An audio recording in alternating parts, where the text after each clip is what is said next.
Ayan guys, luto na yung ating carrot cake. Ayan na siya. Okay na. Ayan, magluluto tayo ng carrot cake. Yan, ganito pag ano. Adarin muna natin ng maliliit. Maliliit lang siya. Ayoko nung matataba.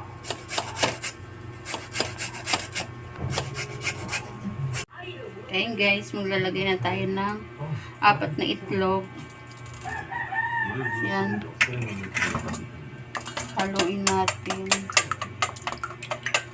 Tapos 1 cup na sugar.